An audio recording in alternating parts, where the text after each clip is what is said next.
Okay, great. Welcome, everybody. We have Neşe Devenot with us today. They're a PhD, senior lecturer in the University Writing Center at John Hopkins University, and a director at Symposia. Their scholarship explores the intersections between health humanities, psychedelic bioethics, and comparative literature. Dr. Devenot's psychedelic ethics research has appeared in the Kennedy Institute of Ethics Journal, the American Journal of Bioethics, JAMA Psychiatry, the Journal of Psychedelic Studies, and Frontiers in Psychology. They completed a postdoctoral fellowship in the Department of Bioethics at the Case Western Reserve University School of Medicine, and they are currently an affiliated researcher with Harvard Law School Petrie Flom Center's Project on Psychedelics Law and Regulation, also more kindly known as Poplar. Um, just personally, even though I've just met her a few minutes ago, they've been like on the top of my list since I saw their presentation on right-wing psychedelia. There are recently articles about the uh, the medical legalization of MDMA, and Neşe, on behalf of Symposia, came out with some objections to that. So I'd love to get into these really juicy topics, and thank you so much for joining us, and I'll just turn it over to you.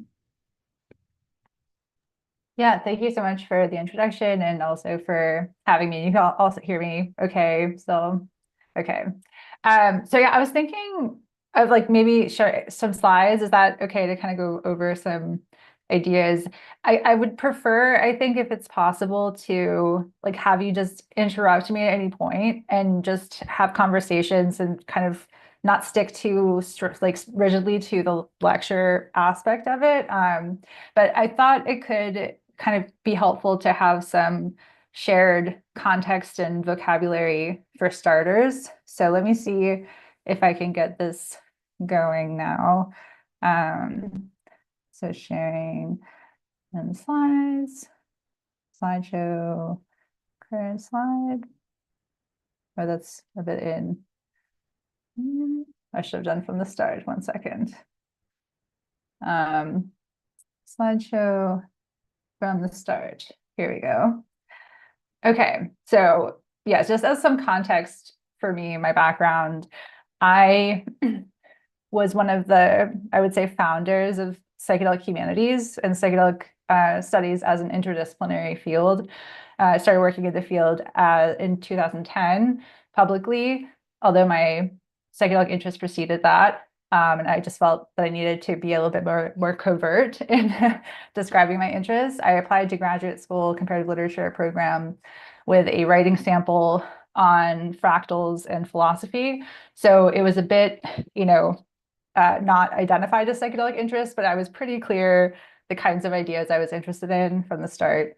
In the early days of the field, before things became much more tense with very heated feelings on all sides, I was, you could say, insider, invited to the, on the left, the pictures here are the invite-only researchers meetings after psychedelic science in 2013 and 2017. I was at the first Breaking Convention conference in the UK in 2011, and also the first ICPR in 2016.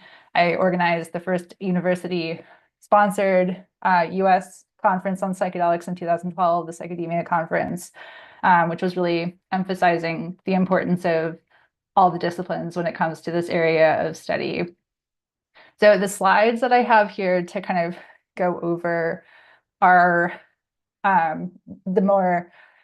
the areas of my work recently has been more focused on critical topics. So what I find myself needing to emphasize is that I do have non-critical goals and dreams for my interests for my career that I am putting on hold because I believe there are fires that need to be put out.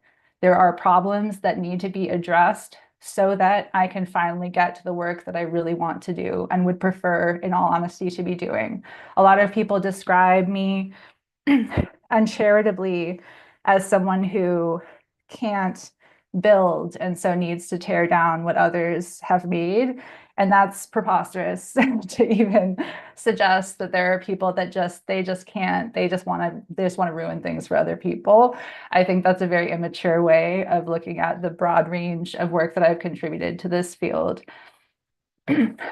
So on the one hand, so starting with Silicon Valley and this kind of right-wing tech fascist oligarch influence in the field, this is something I've been tracking for many years now.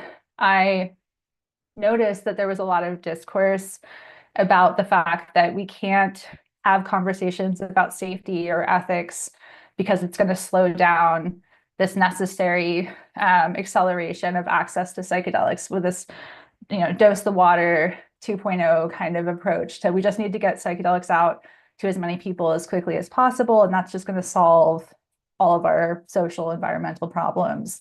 And in particular, people would emphasize, getting psychedelics to billionaires so that they would have this feeling of interconnection and then want to use their wealth to improve societal conditions for others due to having more empathy. And this concept of the overview effect is something that was often cited as an analogous example for this optimistic perspective of just dose the billionaires and they'll fix things. The overview effect is from space travel phenomenon where astronauts would go to space and look back at the kind of pale blue dot floating in the vast expanse of space and feel connected to all of life, all of humanity, and come returned changed and wanting to really cherish their time that we all have here together. And so people would cite that as like, we just need to get the billionaires into these experiences of interconnection.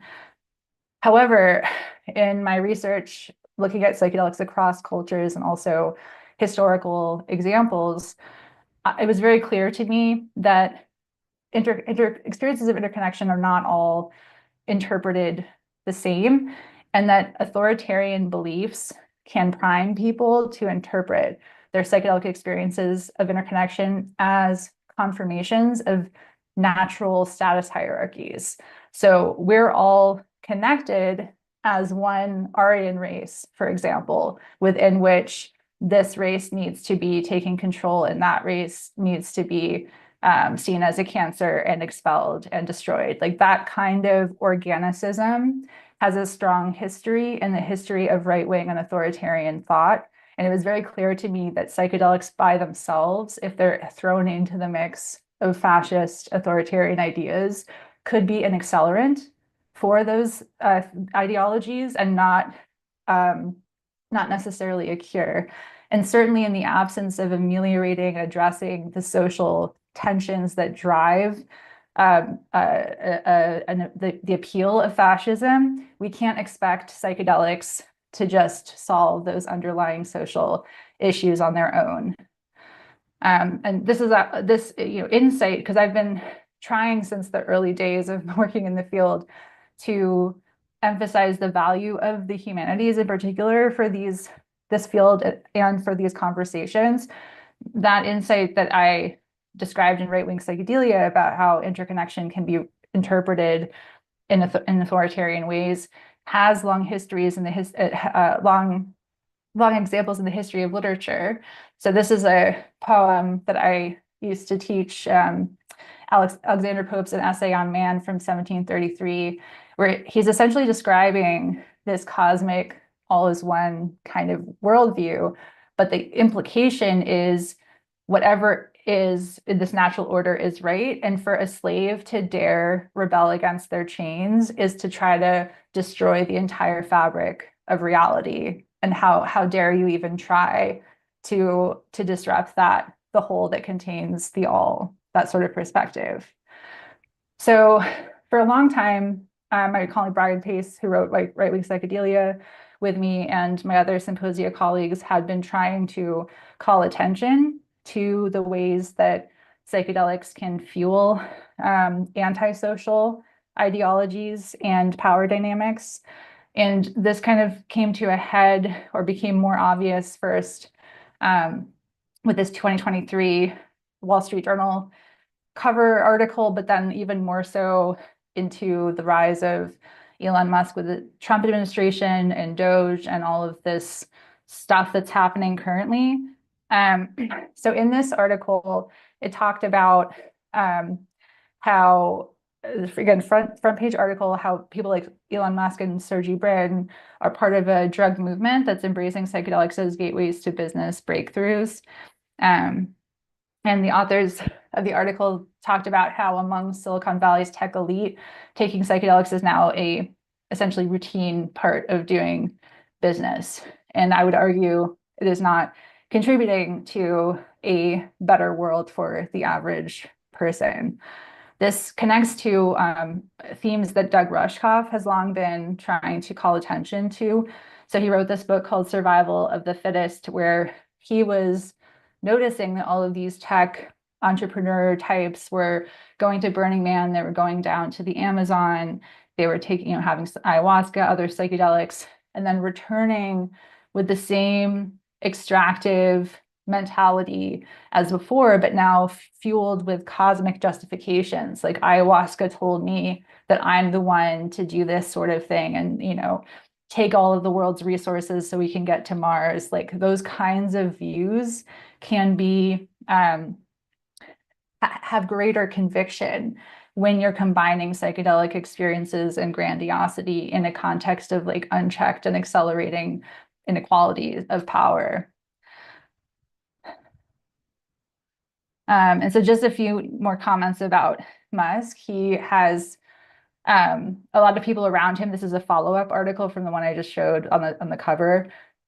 People in his circles around him have attributed his increasing instability and cruelty to his frequent use of drugs, including LSD, MDMA, mushrooms, ketamine, and cocaine. And friends of his, including directors of his companies, have described an expectation to consume drugs with Musk or else lose access to what is essentially a king type figure. This is a chart in that article of the interconnections of many of the directors of Musk's companies and those who were voting to approve an unprecedented pay package for Elon Musk that was blocked by the courts because the court said his board that approved it had too much entanglements. They weren't objectively kind of evaluating the pay. And two of these figures, Antonio Gracias and Steve Jurvetson, are two of the biggest funders of the psychedelic ecosystem. So billionaires that have a great influence on the way that the field is growing, especially the nonprofit and educational sectors. So the rationale that Musk gave for why he needed this unprecedented $55.8 billion Tesla pay package was that he needed to have the added compensation to put as much possible towards minimizing existential risk by like going to Mars. So kind of the idea of getting off planet and sending consciousness into space is essentially the rationale there. And what this connects to is, as I started down, like kind of looking into after right-wing psychedelia, like what is going on here in terms of this psychedelic tech worldview that does not seem to be moving in a pro-environmental, pro-social direction. And I started noticing a lot of parallels between my concerns and people writing in the critical AI field. So people who were not anti-AI, just as I'm not anti-psychedelics. I mean, we've had, in both cases, long dedicated careers to something that we find intellectually stimulating and worth kind of like exploring. And yet, in both cases, there was a realization that the people who were trying to steer the development of both industries were building those industries in a way that didn't seem like it was going to be boding well for the average person, and was working towards greater and greater concentrations of power and influence in society. So this acronym of TESREAL explains an interrelated, kind of names an interrelated cluster of ideologies that are fueling these grandiose tech billionaire convictions that greater and greater inequalities is justified. So it's an acronym that describes a series of interrelated concepts. I'm not going to go over all of them, but just for the purposes of this conversation, the first and the last letters are the most important. So starting with transhumanism, there's an idea that human beings are a larval stage of consciousness, and we are at a moment where we can intentionally evolve beyond our current physical and mental limitations using advanced technologies, including psychedelics are often kind of thought under that. And then long-termism is the idea that we have a moral obligation to prioritize the well-being of distant future digital consciousnesses that will outnumber the amount of people alive on this planet today. And so, like, what are a few billion people dying if we're able to make this technological leap and extend the light of consciousness to the stars, which is a quote that the people in this worldview frequently use. Other people in this terrestrial orbit include Sam Altman, who says, we're only a few breakthroughs away from abundance at scale that's difficult to imagine. It's obviously better to save 1 million lives in the future than one life today. So it's a perspective that rationalizes the determining that some life feels entitled to render what life is disposable and expendable on behalf of a more worthy distant future cause that is not democratically determined. This world that these tech billionaires are building is dependent on AI, which is a very extensive technology. And it is also reliant on a vast tasker underclass of refugees and other victims of oppression who are processing the data to be able to be ingested into AI systems.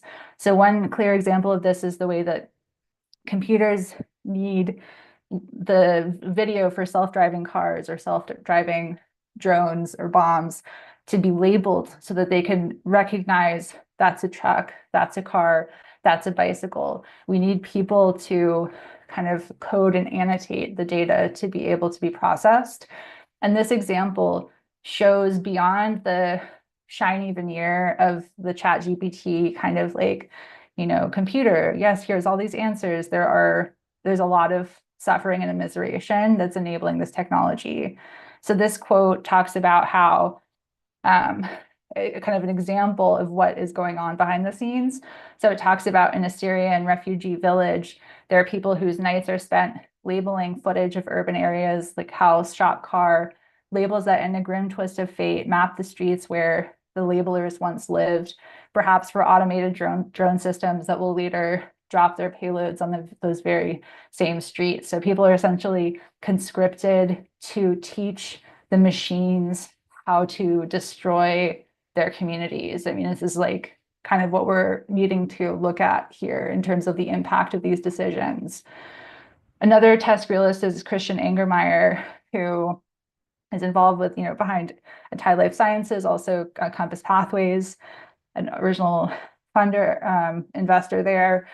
And he acknowledges that the world the tech billionaires are building with all this technology, and he admits, I'm part of the builders, that's why I'm so conscious of that, is not good for our mental health.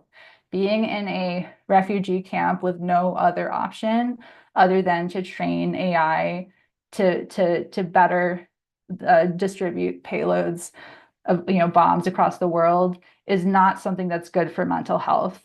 And so he says, we need to have the discussion that let's say the elite, we need to offer these people in lower level jobs, new jobs for them. But at the same time, we need to make sure that they want their new jobs. So he's essentially describing using psychedelics as a soma-like substance. And he's overt, he's explicit about this. He's written about it on his LinkedIn, where he has stated that he's worried about the masses like rising up. And we need to think about placating and kind of getting the masses on board with the direction that the tech billionaires are taking humanity and the rest of the planet. He also mentions that psychedelics might eliminate the need for retirement as older Americans have so much left to give. So extracting greater and greater amounts of labor so that people never even have a chance to retire. This is the world that the billionaires behind some of these psychedelic companies are envisioning for these substances. And so a lot of people, like I mentioned, I mentioned Sam Altman. He was on the board of Journey Collab, which is a psychedelic company that was praised for its emphasis on indigenous reciprocity. And it's just been striking to me as someone who's trained in close reading and analyzing rhetoric and text, the extent to which the field has kind of gone along with these tech realist, tech billionaire priorities. And I think there's been a lot of confusion about thinking that these ideas are compatible, indigenous reciprocity and long-termism, because there is in both cases an emphasis on future generations, but they're actually completely incompatible ideas because the tech realist is fundamentally racist, speciesist, colonial enterprise that is aiming to burn up the planet as fuel. It sees the earth as a lost cause and is only here because we need to get off planet and to evolve consciousness to the next phase. And then we can leave it behind like a spent rocket jet, as Doug Rushkoff has said, or as a chrysalis that we emerge from and leave. This is fundamentally widespread across the tech billionaire set. So that's the end of my kind of the money behind the scenes kind of aspect, but I wanted to just quickly go over a few points in relation to my critique of the MAPS therapy. And then we can open up, there's a lot of slides here. I don't want to talk about it all because there's too much to go over, but we can then open it up to conversation. I'm happy to go over any questions that anyone has. So over the summer, I had this very challenging experience, or prior to the summer, I was in touch with a few people who were whistleblowers, essentially, who had worked either, who had seen things behind the scenes at the clinical trials that they felt they had a moral obligation to somehow share because of how it cast doubt on the integrity of the entire trials and would potentially be putting the public's health at risk. Some of these people came to me and said that they were distressed, they didn't know what to do, they were exhausted, and they were afraid of coming forward because they were they told me they were afraid of being targeted. And I thought about it long and hard. And I knew I had my first, after 10 years on the academic job market, I just started my first stable academic career as faculty at Johns Hopkins.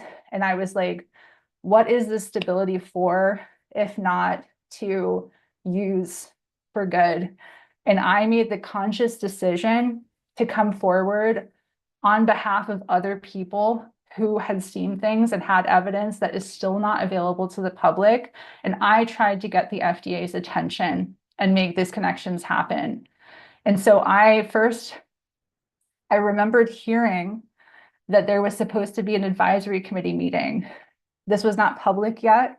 No one else knew about it in the field until the majority of people found out about it when this petition came out. So I organized and co-authored this citizens petition where we urged the FDA to hold an advisory committee meeting. And I looked at the law. I spent time with my colleague Megan Buisson reading the Federal Register about how this meeting worked. And we saw this subsection that was talking about the open public hearing and how people could come from the public and give input. And I saw a line that said it's usually an hour, but that the chair of the committee has the discretion to extend the open public hearing. And so I thought, what if we try to make the case for extending the open public hearing of this meeting, and then try to get as many as the people who could come public to share. There might be a need to really investigate what was going on here before we open this up to the most vulnerable people in society, the most multiply traumatized people in society. And the people that find me and who find Symposia are not the wealthy people who can call on all kinds of support systems when things go sideways and they need to put the pieces back together. They are people who do not have those resources, and right now they have nowhere else to go. And I have to talk to those people and hear how they're suffering. And I try to come forward and say, I think it's important to look into this further so that we're sure we're doing this right. Because if we rush this forward and people get hurt that didn't need to, do you know what that would do for the field? It would not look good, is all I can say. Not to mention the needless suffering of people who can least afford to manage that. So that was my motivation for coming forward. And also I had something I particularly wanted to say. And what I realized in years of research looking into the therapy model is that the fundamental core of the MDMA-assisted therapy as developed by MAPS is pseudoscientific. And what I mean by that is they're describing whatever comes up is coming up for healing, even if it is extremely distressing and destabilizing, and just trust. And when you have that kind of orientation, there's no information that could lead to updating, or it's unfalsifiable, because everything is described within the therapy in a way that confirms the prior assumptions. There's no way to doubt the model that was being introduced. And when you do that, and as you're hearing, as I was, of people really not doing well afterwards, there is a risk of overconfidence in the intervention at the expense of very vulnerable people who might not be benefiting in the way that people who believe in this method expect it to do. So in my research about the therapy model, I found evidence that this is actually the core of the MDMA-assisted therapy that MAPS was using is from the underground. It was developed in the underground outside of kind of scientific scrutiny and like transparent peer review and these kinds of usual ways of assessing blind spots and groupthink. And the core principles are a constellation of ideas that actually contradict the established norms of ethical therapeutic practice in ways that increase the potential for therapy abuse. The model's central tenets specifically conflict with decades of research about the risks of diffuse or non-existent therapeutic boundaries, over-reliance on facilitator intuition, which in the core Graphian model includes telepathy, normalization of touch without boundaries. In the original model, there was not just hand holding and hand on the shoulder, it was driven by facilitator intuition, and excessive self-disclosure by the therapist, including expressions of mutual love and intimacy openly. In the underground, where this model came from, there has been a pattern of harm that it has been described by Myra Evelyn Clancy in a dissertation as spreading like a virus, as more people have trained under those who have caused harm. And I contend in my research that it is because of the underlying assumptions of the therapy that is actually driving these patterns of harm. It is not just random bad apples that these situations are occurring. And as I did my research looking into this, I discovered the extent to which the MAPS therapy that was being presented to the FDA was euphemistic. Because if you are trained in Graphian, transpersonal psychology, somatic therapies, the way that they have admitted that their model is built around, you can see that they're describing things in ways that mean something different than you would think if you don't have that context to understand where these ideas came from. And as a result, the field has by and large thought that the therapy looks like this, which is very hands-off, smiling therapist, person having their inner experience. But ultimately, the entire therapeutic, this is a quote from Rick Doblin from 2014 paper, the entire therapeutic approach that we have in the MDMA studies is based on Groff's transpersonal spiritual teachings. And the essence of the MDMA treatment approach is a death rebirth process. So this is actually closer to what Groffian therapists are expecting when they have psychedelic therapy. So the model is actually more akin to childbirth or exorcism, with the idea that when you experience trauma, it lodges in your body like a splinter. And then to get it out, you have to actually relive your traumatic experience to process it. So the role of the therapist includes using touch, not just as reassurance, this kind of nurturing touch or like supportive touch, but to amplify distressing aspects of the experience using touch. And the idea is that if people are panicking and shouting and struggling and wrestling with their abusers and shouting no and stop, you're actually just processing out the trauma that was already in your body, that you were walking around with already. And as Kylie Taylor has described the process, the facilitator is a midwife to energies that want to emerge and come out. And what I realized, and this kind of came up in the New York Times article that we can talk about, they were actually teaching that you could use a safe word to distinguish when someone was on high doses of psychoactive substances and very suggestible, when "get your fucking hands away from me" with escalating distress is actually referring to the virtual perpetrator in the patient's head as they're reliving their experience, and not intended for the therapist. So when "get your fucking hands away from me" with a physical resistance and struggle actually means, no, you should continue struggling with me as the therapist in the room. What I realized as I learned about this is that this is what happened to the phase 2 participant who was abused in the MAPS' clinical trials. MAPS has for years tried to say this was a one-off, a bad apple situation. It has never acknowledged the extent to which what happened on that video is Groffian facilitated body work, is the psychodramatic enactments of struggle that Stan Grof was advocating for. And because of that, I argue they were putting future participants, future patients at risk of harm.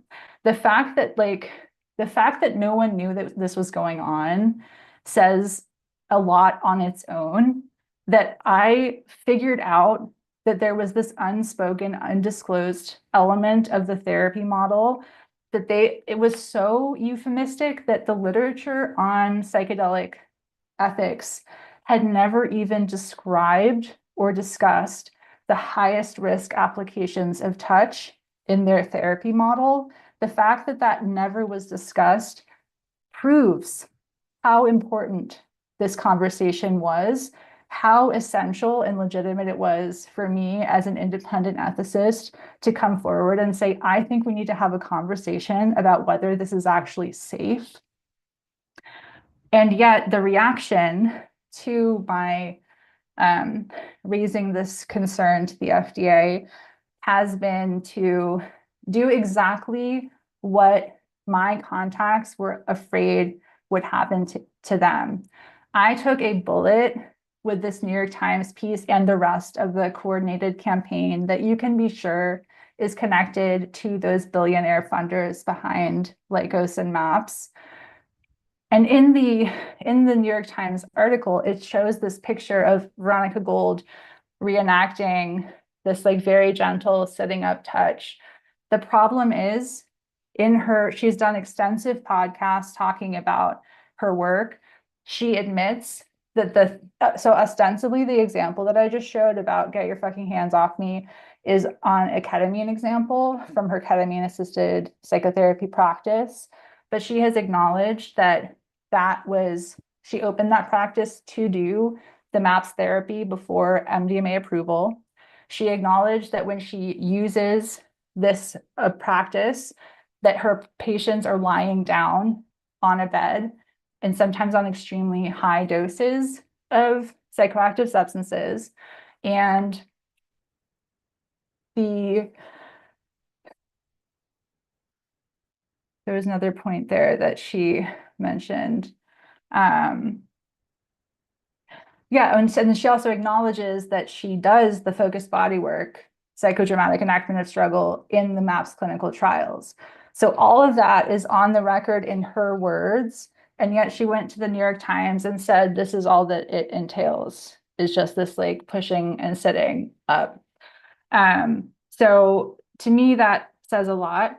It also says a lot that like the amount of resistance that I've gotten to trying to raise this conversation.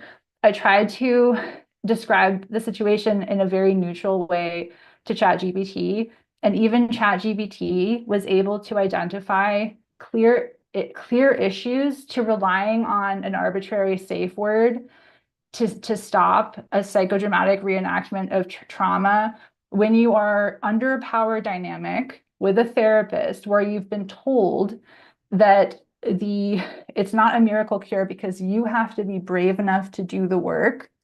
It's set up so that you're deferring to the person who is playing out these traumatic reenactments with you. And then also the ketamine and MDMA can impair verbal recall. There's a lot of evidence on that. So the fact that they were having people in potential panic attacks, where the therapists were able to use touch to exacerbate and amplify their traumatic reactions, there's so many issues there. I almost don't even know where to begin. And so the fact that rather than engage in good faith with this very, very legitimate concern for the most vulnerable people in society, they went to the New York Times to try to destroy my reputation and credibility, is itself a signal that something is going on here that it does not make sense if our priority for this field is actually to look out for the least among us, the most vulnerable people that we are claiming to serve. And then the last thing I'll say about this is that the kind of the icing on the cake in terms of like, how do you justify this in terms of how I'm being treated, is I found the safe word example in the MAPS protocol itself. They talked about using a safe word to avoid confusion between communications that are meant to be directed to the therapists and statements that are expressions of the participant's inner experience. And what that means, it's a euphemism referring to Groff's psychodramatic enactments of struggle with this idea that we need to exercise or birth out by reliving in acute detail the most intense parts of our traumas. And it was also in the adherence rater manual. And this is the sort of, and we can kind of end it here and open up a conversation. This is the sort of intense, in the moment reenacting of the trauma that we're talking about, and we're expecting people to remember safe words in order to stop, even as they're being told that they need to go through the process to be able to heal from a last resort treatment option. The quote says, "One participant in her first MDMA-assisted session started crying an hour after MDMA administration and described fear, sadness, blurry vision, and body sensations that she'd had when she was stabbed. She went on to spontaneously re-experience the trauma in detail, as if watching a movie with time slowed down, and said it feels more real now than when it happened. At times, she was able to describe it to the therapist. At other times, she was having full-blown flashbacks, saying, 'Please don't let me die. I have things I have to wrap up. Get down,' as she held her hands up as if to protect herself. This experience continued for more than an hour, with the therapist listening empathically. This sounds like a nightmare to me, in all honesty. this is horrifying. I feel like there could be a Black Mirror episode of all of these therapists trained to think this is totally fine. And then the people trying to say, hey, I think this could go terribly wrong, being destroyed and obliterated on a national stage to intimidate them and to signal to anyone else who dares to speak up against power that they will be destroyed too, so that they will be like my sources and they will not want to come forward because they don't have the luxury of taking that on. So I'll leave it there and we can open it up to conversations, but thanks for hearing me out. Thank you. That is much more intense than I was aware of. You know, I personally was disappointed with Rick Doblin's response when that initial story came forward. I can't remember the name of the person, so I apologize. But, you know, we were looking at that, and I just thought after all of these decades of such amazing advocacy, how could they just go into like victim blaming? Because it was, they really had an opportunity to say, we made a mistake, we handled this responsibly, but I didn't realize it was just, you know, this far ingrained. So that also sounded really emotionally intense, and why would it not be? And so thank you for sharing that on behalf of so many other people as well. Like I have a lot of questions because I just wanted to talk to you, but if we can have other people ask any of their questions, you can put them in the chat, or I forget who is Reed monitoring the I'm YouTube. looking at the YouTube chat too, so if anyone's watching on YouTube, Oh, feel okay. free to Great. Go ahead. throw questions in there.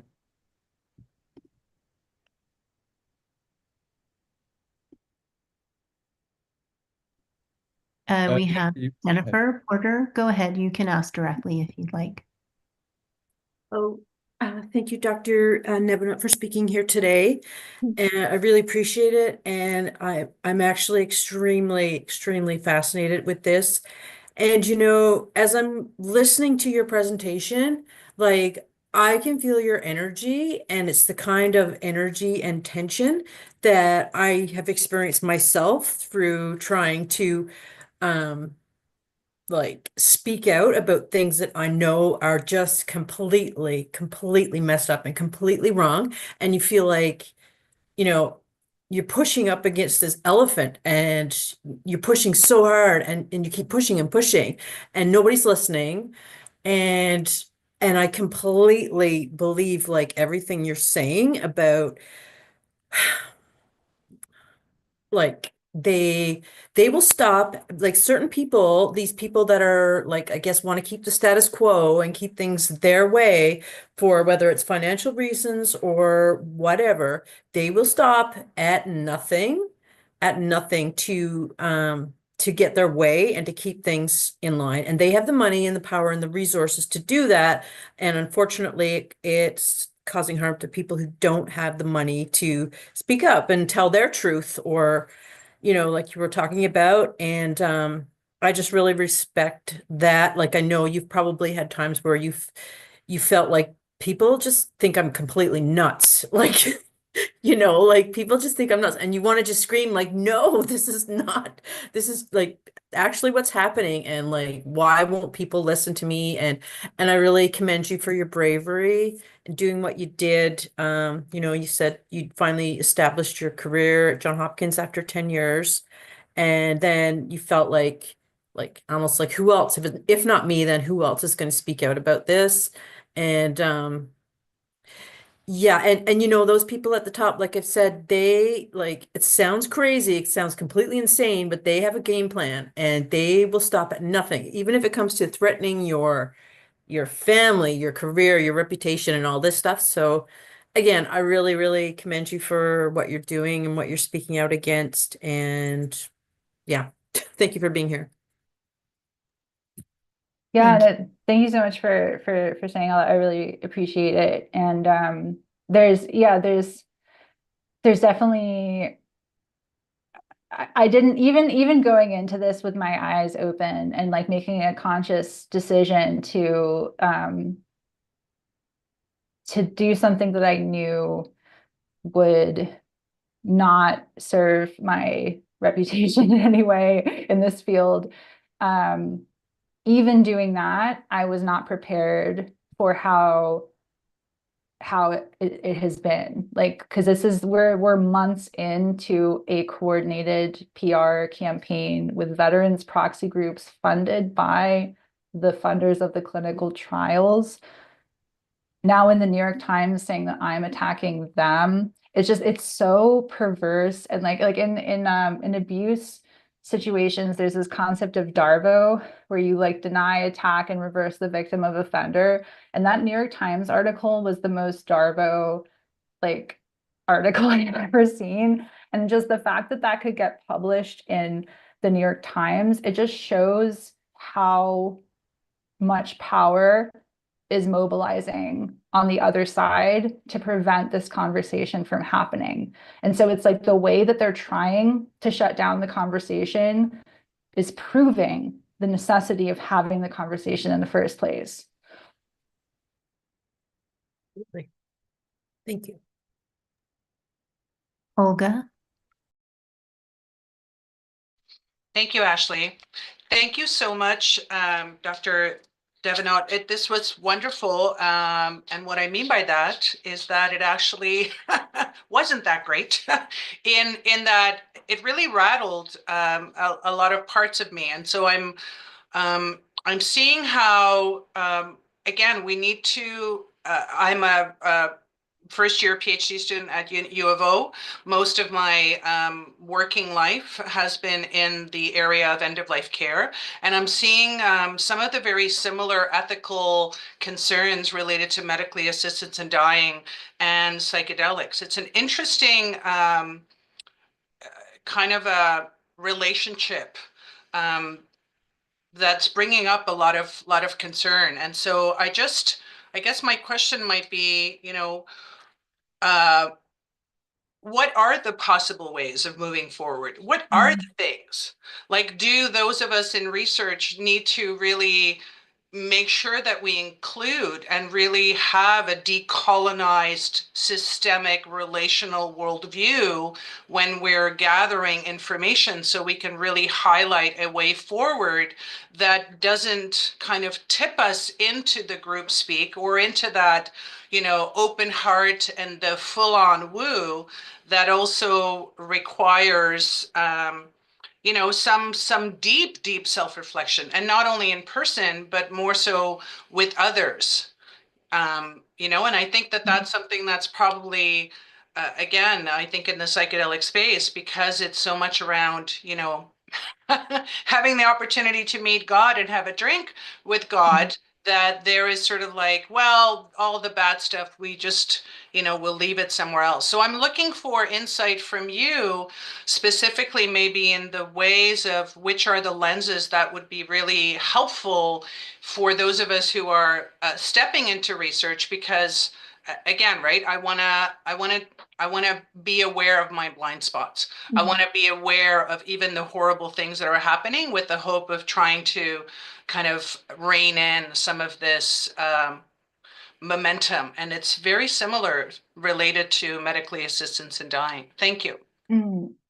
Yeah, no, thank you so much for sharing that. I'm going to put my email in the chat. If you could reach out to me, because I have been making this medical assistance in dying parallel nonstop since I've been attacked, because the connection is so instructive and important, in my opinion. So I am someone who very much believes that people, especially, if they're having some painful cancer or something, that they should have the right to make their own decisions about their end of life process.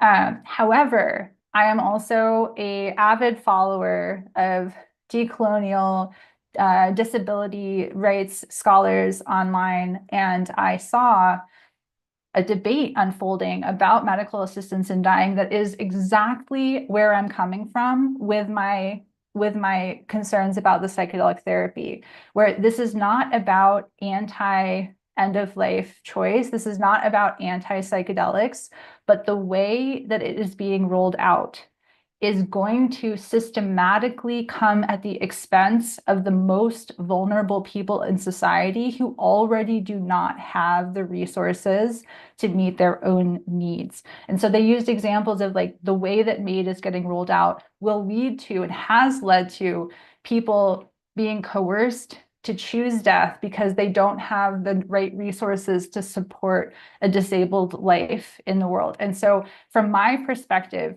the issues with the therapy model, the people that reach out to me are disproportionately people who have trauma related to sexual assault. And I think it is very likely that the respect that people have for macho male veterans and that sort of thing is going to lead to fewer misfires of people feeling like just pushing you into your traumatic enactment with your perpetrator is going to be helpful. So I think there's a very high likelihood that people are being treated differently in these therapy encounters based on pre-existing privileges. And I think that people who have had their boundaries not respected might benefit from a no meaning no, from a step away meaning step away, and to have that respected. A lot of people are also saying they are freezing and fawning and going along with these dynamics in a way that they smile and say thank you for that care, and then they leave, and then they're destroyed and their life is over and they are stuck in the trial because they are not able to, they go along with it and then they shut down afterwards, and they're not able to, they're blaming themselves because the field has told them, you need to do the work.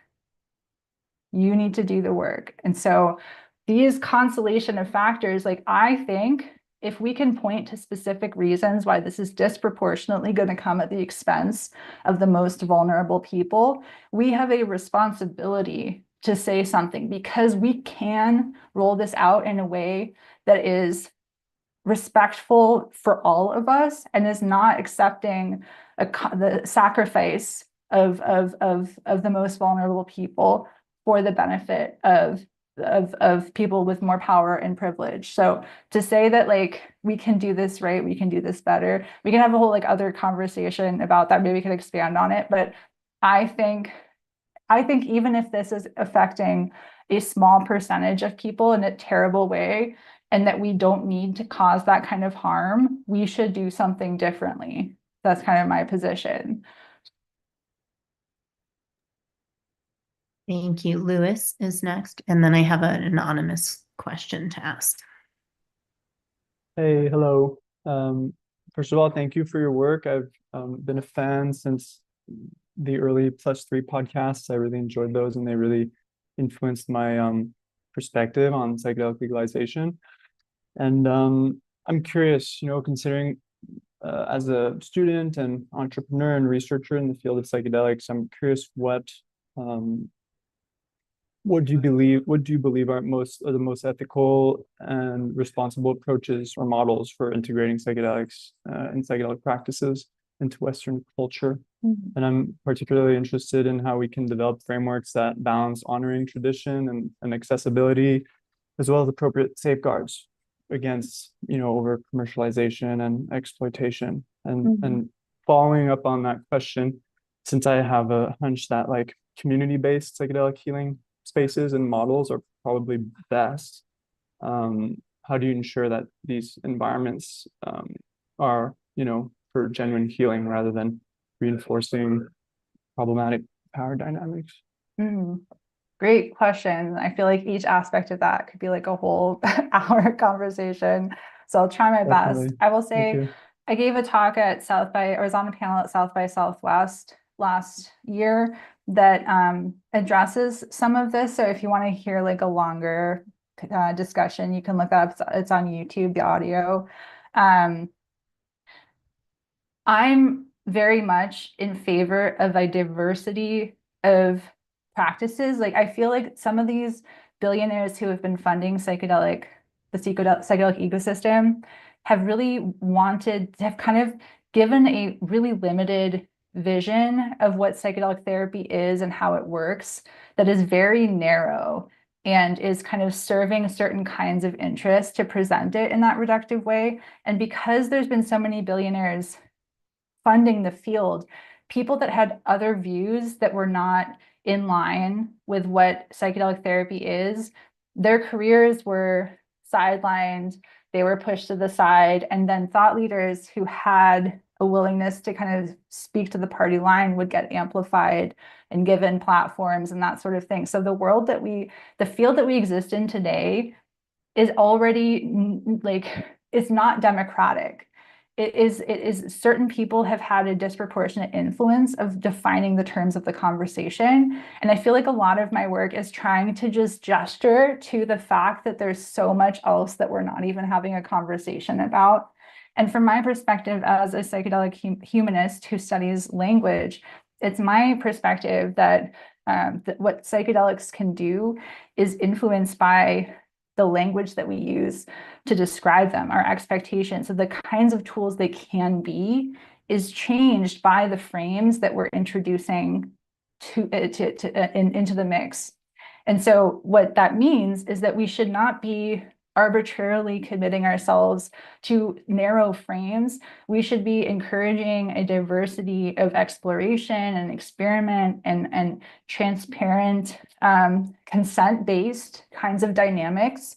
Like, part of the issue here is that the MAPS therapy, it's not like people were all in the Grothian transpersonal spiritual community and consenting to that kind of an experience. People were told this was a kind of top of the line trauma therapy for people who just wanted to heal their PTSD. They weren't told during informed consent that the core of the therapy model was associated with a pattern of abuses in the underground. They didn't consent to any of that. That's why the people who were writing about this in psychedelic ethics, they didn't even talk about some of the most concerning aspects of the therapy because it was so non-transparent. So we need, first of all, transparency, and then we need way more of a consent culture, which is the opposite of what we are modeling in attacking whistleblowers and attacking patient advocates. This is not a democratic, all voices respected and sharing of information and people choosing to go to the areas that they are feeling more of a pull to, whether it's religion or therapy, whatever the rest. It's not transparent. It's groups with power determining what other people need and not having an open conversation about what could be and who might be harmed by the ways that we're doing things as a kind of matter of course in the field today. So with that said, one of the things that I've really been emphasizing is this community-based approach, which is, instead of having this hierarchy of a spiritually superior guide who is able to discern what you need even when you think it's wrong, to have people in your community who you're already in relationship with, who already know the song that always puts you in a good mood, where your favorite comfy sweater is in a drawer, where your the juice that always makes you, you drink it and you feel light and happy. Like, people who are already in relationship with you are better able, in the majority of cases, I would argue, to serve in these support roles. And the analogy that I talk about in that South by Southwest presentation is with safety divers in the freediving community, where it is not a spiritual elite that is imposing their beliefs on you. It is a fellow safety diver, a fellow free diver who is taking turns to focus on watching you while you're trying to go deep. Because there's a lot of parallels where it's like altered consciousness, you're coming back up, you're holding your breath, you can black out. And there's someone who's just from the community who has a lot of experience and some like extra experience in terms of like being able to revive you if you black out, helping do breathing exercises to calm down, maybe some hand signals if there need to communicate under the water. But it's people in your community with you already. And then the piece that's missing from, the potential of that is absent when you're going away to some outsider for your psychedelic facilitation, is that there's also a reciprocity that is opened up, and there's a community building aspect of that, where it's like you're taking turns, like being there for your friends, you know, being there and witnessing what they're going through, being able to provide and hold their hand and be there and be a support person. And so we're losing that non-hierarchical community connectedness that I think at this moment in history is going to be increasingly important as the average people in the world are finding they need to turn much more to each other and the people around them in their communities to start mobilizing for change. Awesome. Thank you so much. Thank you. We have a question that I'm going to ask from someone who wants to remain anonymous.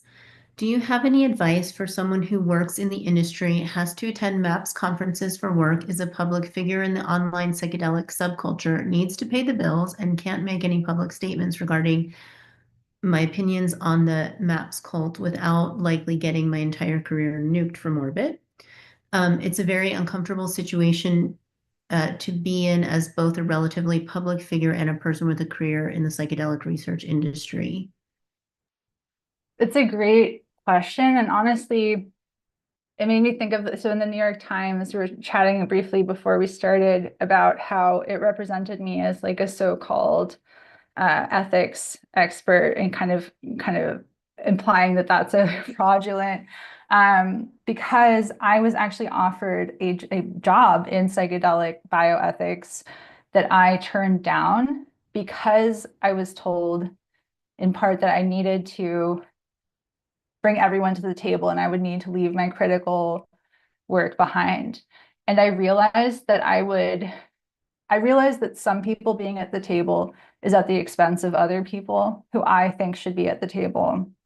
And I realized that trying to do the kind of bioethics work that I think needs to be done right now, I couldn't do if my career depended on making people in the field happy.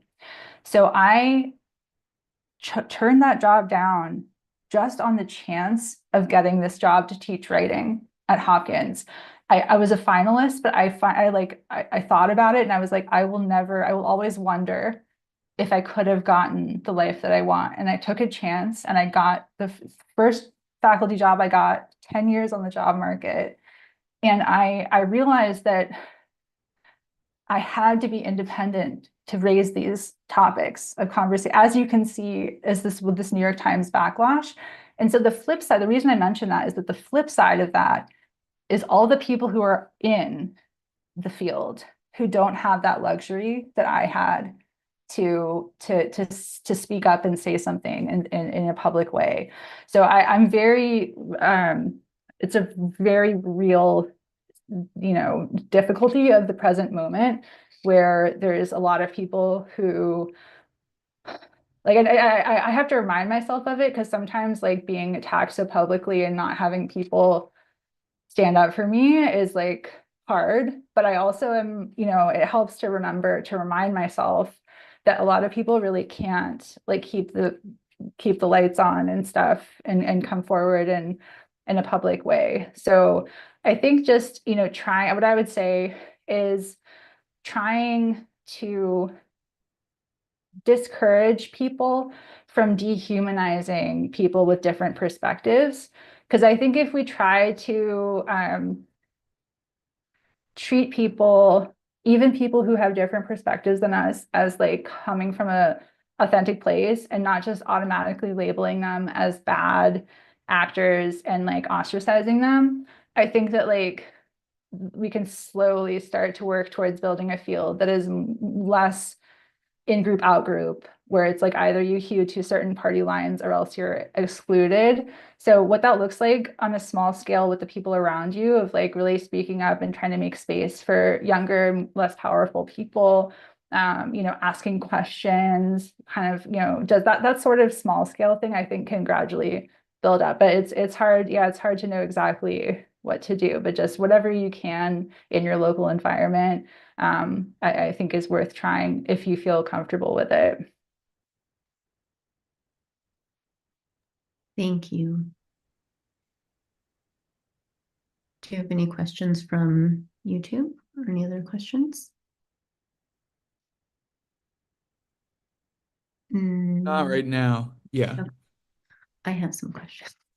So you mentioned, I think it was another professor from Ohio that you gave that talk.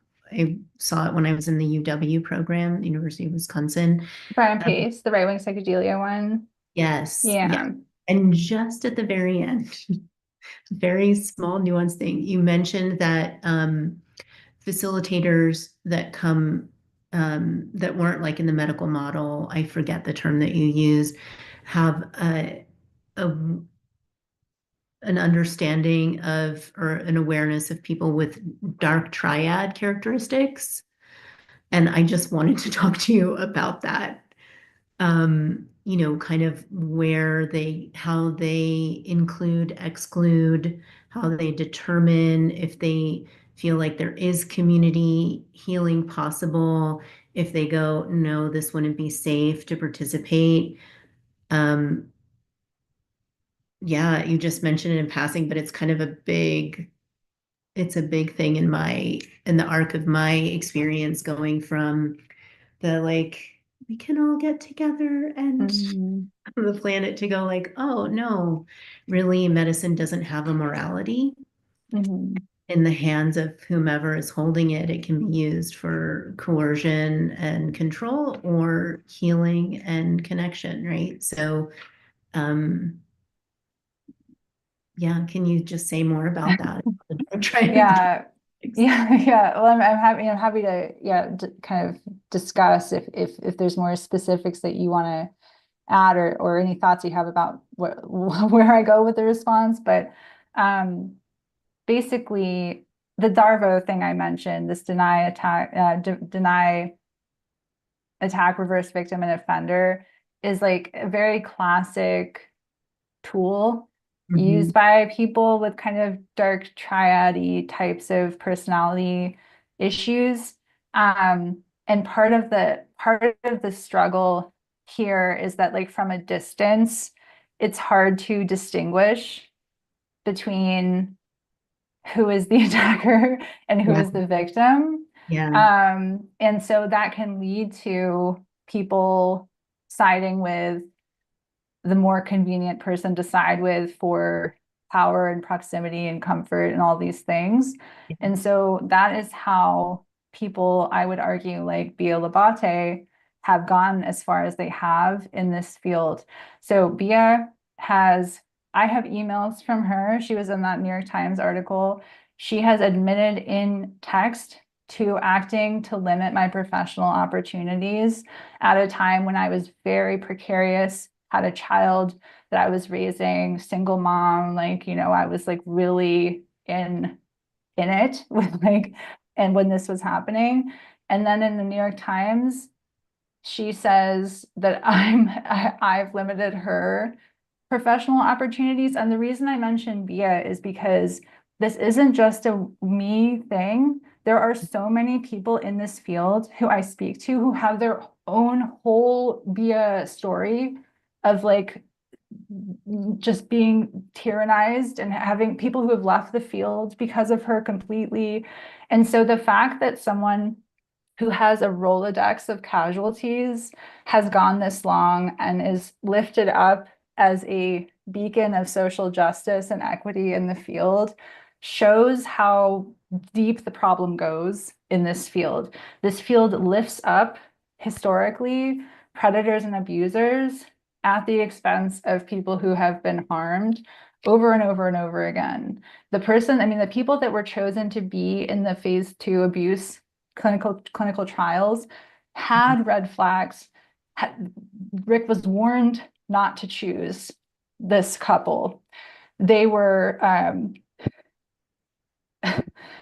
also people who were like central to the development of the model in the MAPS therapy in the first place. So this is not just a random one-off bad apple situation. It's someone who had a track record, who should not have been entrusted with the vulnerable person. And yet that is the situation we're in. So over and over again, it has been the people who cause harm, who get the empathy. And when we talk about restorative justice in this field, oftentimes it's about a rush to protect the powerful perpetrators at the expense of actually dealing with the systemic drivers of the harms that are happening. It's always about, if you're upset about this person, that shows that you are holding on to grievances and you're not about truth and love and forgiveness. And it's a way of bypassing the important, I would argue, work of identifying patterns of behavior that are misuses of power and violations of consent, and boundarying those so that the people who have the least power are not continuously thrown into this vortex and shoot up and spit out the other side.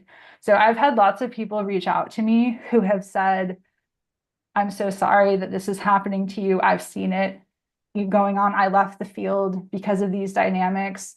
And until we're willing to have these difficult conversations of like, how does this field allow these problems to be glorified while people who are speaking up on the behalf of the vulnerable are like decimated on public national stages, like I don't think we're going to be able to really with the full chest say this field is working towards healing in society. I think that will need to happen first.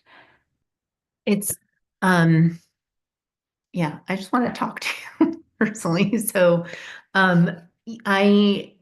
I think about this all the time, right? What is the best way forward? Is it, since we're dealing in the, like primarily in the US legal structure, and prohibition has been really a short blip in our humanity, and we're trying to put sacred medicines back on top of our cultural structure, I don't see our cultural structure holding sacred medicine. And I wonder, but I also feel like medicine, I don't have any control over it, even if I come up with the best idea, because medicine is moving itself forward anyway at this time. So, I'm partially just witnessing it and partially engaging it. And I just wonder, do you feel like there is a way for this to come through? And really, like, I think our culture doesn't have a context, like a fundamental context for what is sacred. And so is that important? Is that something we can find? Is there some, like these are things I wrestle with. I guess it's not really a question, but I guess the question is do you see a way forward?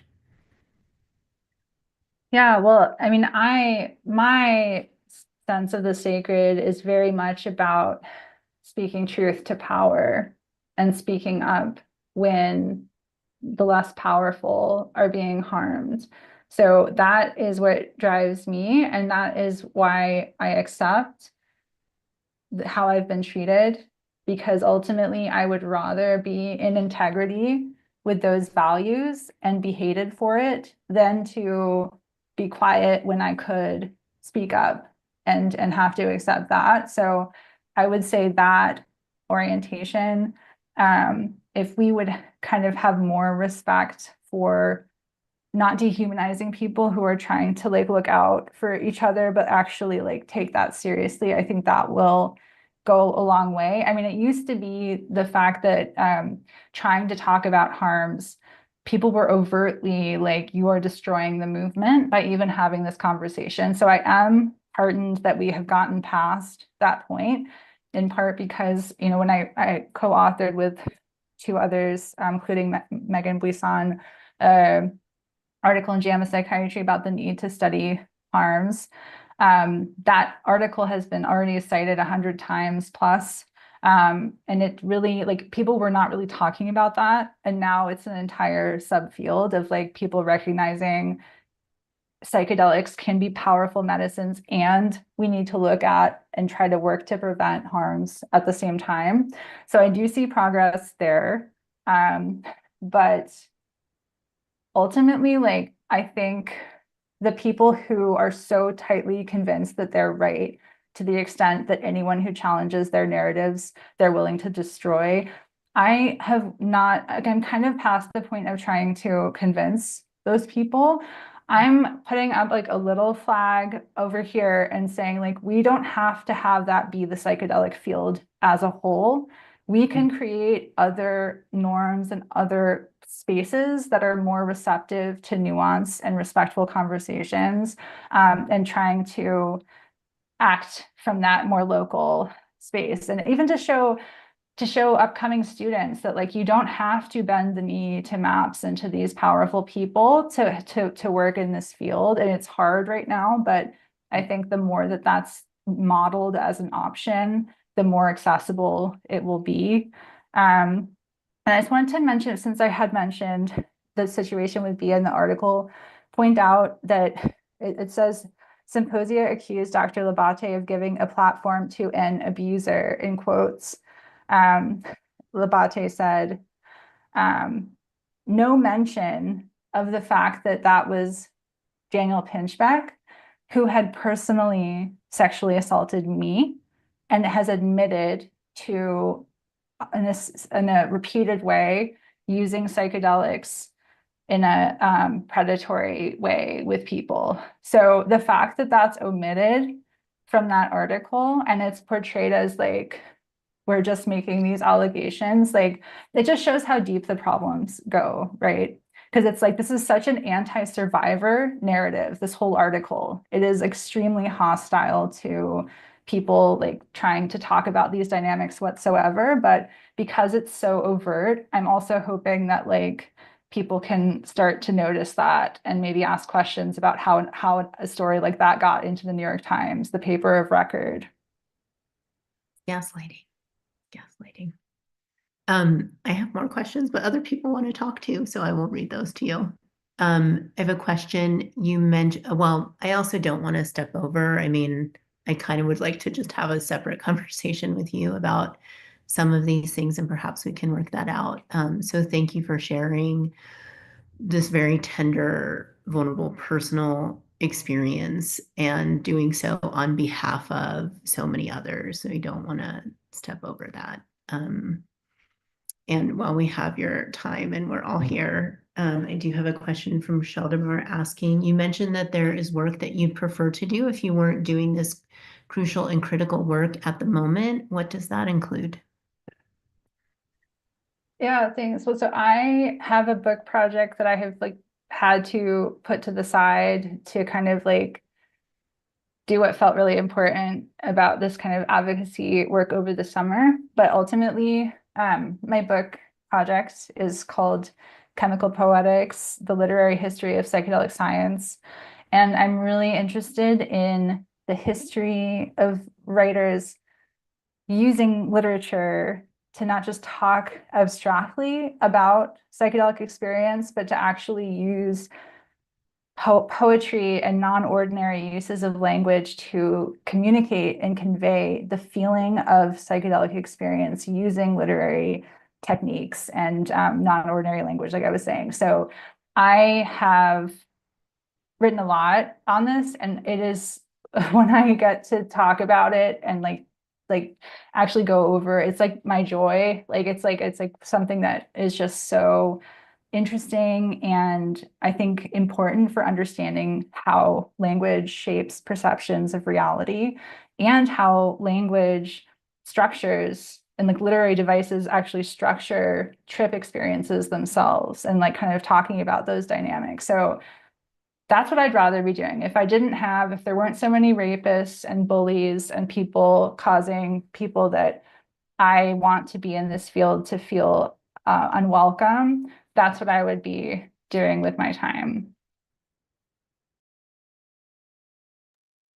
Beautiful. Thank you. It's a story that needs to be told at some point when you have that opportunity. And Sheldamar says, very cool. Looking forward to the book. Can I ask a question building off of that? I guess it's like a more of just what you think about something, but my research is currently like on trip reports, and I'm noticing like increasing attention being given to that, which is awesome. Um, but I was wondering how that might factor into like your thoughts on, psychedelics kind of pushing language in new directions, or the relationship between language and psychedelic experience?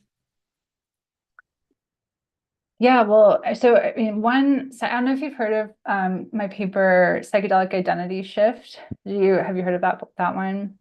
I'll save it right now. It's it was looking at the Hopkins, the 2014 psilocybin for smoking cessation study, looking at the participant reports from the 24 hours after their dosing sessions. And I was working closely with two colleagues, Elise and Aiden, who are on the paper as co-authors. And one day Aiden was kind of asked the question. She was at the time kind of new to the psychedelic field, and we're reading through these narratives, and she was like, is it just a coincidence that so many people are using the same kind of language? Because we were seeing over and over again people saying, I'm done, I'm a non-smoker, like, after, as a immediate feeling after their experience, like, I'm a non-smoker now. And so I asked the researchers, because she was like, is it just chance, or could it be the fact that they were kind of the therapists were implying some kind of framing that was coming up in the trip reports themselves? And we asked if they had a therapy manual, and the manual that they sent was over and over and over again in different ways, guided imagery, explanation of how the therapy worked, this implication that you're kind of always already a non-smoker, and that you're like parasitized by smoking addiction as this kind of like that's latched onto you like a cordyceps fungus that then marionettes and puppeteers you to reproduce. Like the fungus, it gets you to reproduce the fungus at the expense of the insect that's being kind of zombified. In this case, it's like the nicotine is like doing that to you, and behind that, you're this non-smoker. And then there's even guided imagery where they let go of this like shadow balloon and like release the parasite like out into the air, and it disappears. And so, so this priming or preloading of like this conditioning, priming people to interpret their experiences in a certain way. It was even appearing in the content of some of the visions. Like there was a lot of emphasis on you can't just have one.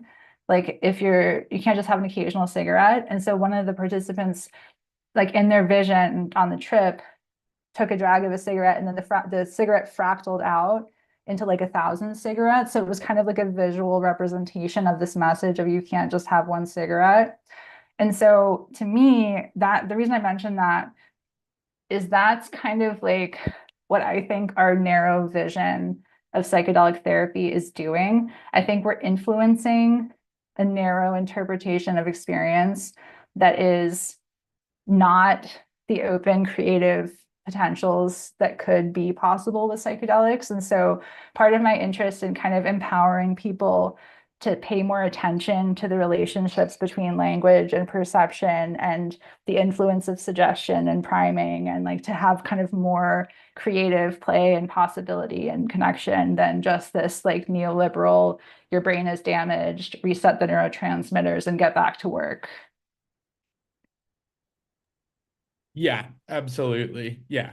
And I think uh you know, I'm really interested in like the forums and like the Airwood experience vaults, because that seems like there's at least people playing around a little bit with each other's ideas, and there's still the preloading in the sense of, people are reading other people's experiences, but it seems a lot more uh it's branching out more because of that. Yeah, no, definitely. I'm really interested in that kind of concept. And if you have you read Eric Davis's High Weirdness? Yeah, Because yeah. he's a big influence on my work. Even my writing style academically, I think, is very informed by reading Eric's work. But his concept of, I even cite him in that paper, because he talks about like all of the scripts lying around, or like concepts, are like the little like software programs that can like DNA spirals that can splice into other ideas and start running of their own accord, and they can be kind of combined and then take on a life of their own. And all of these things are so limitless to explore and see what's possible. But again, the narrow version of the healing for capitalism, getting back to the back to the data annotation for the AI, like that kind of approach, because it's like ultimately I'm more interested and have always been more interested in getting people to like the use of psychedelics to become more aware of the systemic factors that are driving the problems in society that we're seeing. And I think that potential of psychedelics is so important and so underemphasized by the capitalist kind of status quo narratives around psychedelics.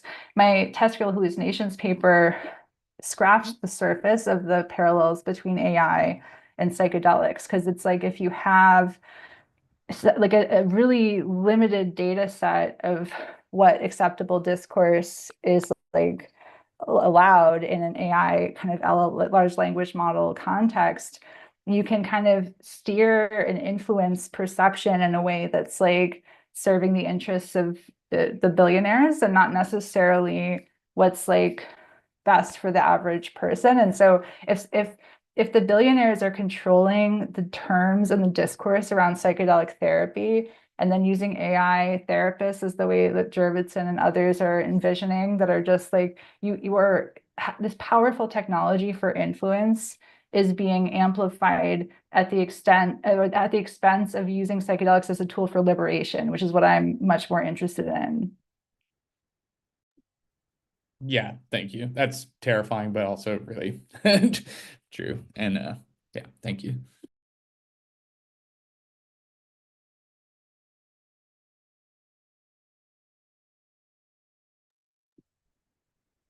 You can go ahead, Louis. Thank you. I'm curious about your thoughts on like ecological perspectives in the psychedelic renaissance. Yeah, really general question. I'm really interested in those perspectives and the general field of eco psychedelics as described by like Travis Cox and Sam Gandy. And I do think nature, there's something about the fact that the earth is what we all have in common. And there's no arguing the fact that by ingesting mushrooms or ayahuasca, you're coming into relationship with a living organism, a plant or mushroom, a living being. And yeah, I'm curious what your thoughts are on that. Yeah, well, it's a much bigger topic than I can answer to my satisfaction in a short period of time. But for starters, if you haven't read Right Wing Psychedelia, there's a section in there where I wrote about deep ecology and the way that like environmentalism and ecological psychology and perception can lead in positive pro-environmental, pro-social ways, but it also can lead in fascist directions where it's like we're connected to everything, but I have the right to like determine what happens to those like below me on the hierarchy of life. I'm really interested in, so Uriah Seladwin is an indigenous bioethicist who worked on a consensus process on psychedelic priorities for the psychedelic field with other indigenous folks. So that I forget the title of the article offhand, but they talk about, you can't have relationality under conditions of inequality. So it's like because if one person has all the power and gets to decide when they've understood what you're trying to say and the conversation needs to move on, then you can't really like dwell on the parts that you feel of the conversation that you feel like really have not yet been attended to, and to kind of like get that on the table. So to me, this indigenous call for genuine relationality and reciprocity is really important for the field to look into and to consider. And in particular, when I contrasted the test-real, like long-termist, sacrifice the planet for future gains versus the indigenous perspective, a lot of different indigenous ideologies that are based on living with the land, where there's actual lived experience of relationships with other life forms, and a gift economy where there's both rights or where there's like gifts and responsibilities that we owe to our local ecosystemic communities. It's not this extractive, like I could just take and pollute and that sort of thing, but like recognizing the importance of like all life, and that we can't just sacrifice the life on the planet for some future abstract goal, but actually like caring for all forms of life that are here and like standing out for those kind of webs of life. Like I think that is really important. That aspect of eco-psychology is what I'm personally more interested in than this like kind of more tokenized way of thinking of eco perspectives. Cool, thank you. Yeah, I agree. I'm the same. Yeah, and thanks for sharing that, the link, the Lancet article. So it was called Ethical Principles of Traditional Indigenous Medicine to Guide Western Psychedelic Research and Practice. So I really recommend reading that if anyone hasn't. Thank you. It looks like we're over time. I think we could go on forever. We'd definitely love to have you back, and I'm going to reach out to you personally. So Oh yeah, please. please do. Yeah, feel free to, anyone can shoot me an email if you'd like to keep in touch. So, and it was nice to have an opportunity to talk, because it's been a lot to deal with that New York Times aftermath. They even set up a Wikipedia for symposia like the day before, so that they would be able to kind of have that stick, you know, this like terrible narratives about us. So, and I got really injured right at the same time. I think just because I was so stressed out, my wrist just like gave out, and I couldn't use this hand like at all, which is my dominant hand. So it was like, as all these attacks were happening, I felt like I like couldn't even really communicate because it's so hard for me to like type. So I haven't had much like chance to like talk with people. And so it's very heartening for me to see that people who are interested in this field still are able to take what I have to say seriously, and not just like view me as like an evil, bad terrorist person for raising the concerns that were really coming from a genuine place. Thank you so much. I mean, it's important. It takes a tremendous amount of courage. I understand the dynamics that you're in. So my first question to you, which was really healing to me when somebody asked, when I reach out to you personally, will be, what do you need? Oh, well, thank you. Thank you so much. Yeah, this genuinely was very like nourishing for me, just to have like the dehumanization, like even if you know it's not, it's like coming, it's like a political move. It sucks to be on the receiving end of. It's just like there's no way to kind of make that like pleasant. So I really do appreciate it. Still reacts to it, right? You're Yeah. still, and even your wrist did, right? Yeah. Yeah, I felt like my wrist just like rebelled. It was like, no, there's none of this is fine. But yeah, but I'm feeling better at least today. Thank you all so much. I really appreciate the conversations, and feel free to stay in touch. Thank you. Thank you. Thank you Thanks. so Have a much. good night. Bye. Bye-bye.